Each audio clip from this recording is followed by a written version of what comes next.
بسم اللہ الرحمن الرحیم۔ آج ہمارے اندر ایک روحانی بیماری جسے حسد کہتے ہیں بڑے خطرناک طور پہ پھیلتی چلی جا رہی ہے۔ اور آج ہم کسی کو اچھی حالت میں دیکھنا گوارا نہیں کرتے، کوشش کرتے ہیں کہ اس کو نیچے کھینچا جائے۔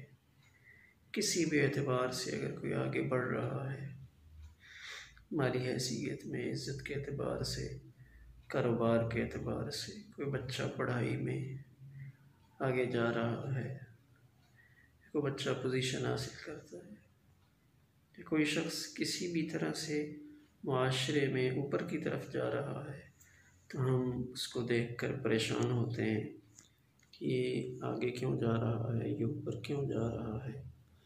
حالانکہ بحیثیت مسلمان ہمیں دوسروں کے آگے بڑھنے پر خوشی ہونی چاہیے۔ آگے بڑھ رہا ہے تو ہمیں اس کی مزید حوصلہ افزائی کرنی چاہیے۔ کسی کا کاروبار ترقی میں جا رہا ہے تو ہمیں اس کو دیکھ کر خوشی ہونی چاہیے کہ ہمارا ایک مسلمان وہ معاشی اعتبار سے مستحکم ہو رہا ہے۔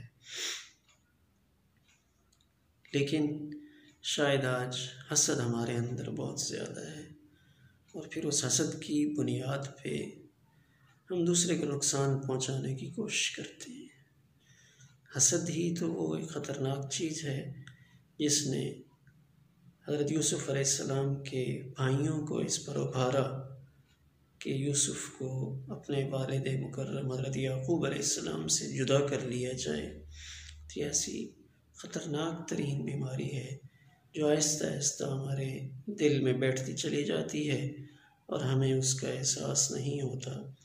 تو حسد کے نقصانات سے کہ جب کوئی شخص حسد کرتا ہے تو پھر وہ دوسرے کو نقصان پہنچانے کے ہیلے کرتا ہے، مختلف طریقے سوچتا ہے کہ اس کو کیسے ڈاؤن کیا جائے، اس کے کاروبار کو کیسے بٹھایا جائے، اس کی جو معاشرے میں عزت ہے اس عزت کو خاک میں کیسے ملایا جائے۔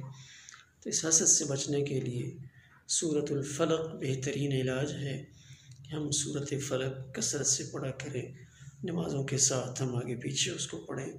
ہمارے بچے جب باہر جاتے ہیں، اسکول جاتے ہیں، مدرسہ جاتے ہیں، تو ہم ان کو دم کریں، خاص طور پہ رات کو سوتے وقت ان دونوں صورتوں کا دم اپنے اوپر بھی کریں اور بچوں کے اوپر بھی کریں، تو انشاءاللہ ایک بہترین علاج ہمارے پاس حسد کا موجود ہے۔ آج ہر لیول پہ، میں سائیکل پہ ہوں تو کوئی میری اچھی سائیکل نہیں دیکھ سکے گا، میرے پاس موٹر سائیکل ہے تو شاید کوئی اس کو بھی نہ دیکھ سکے۔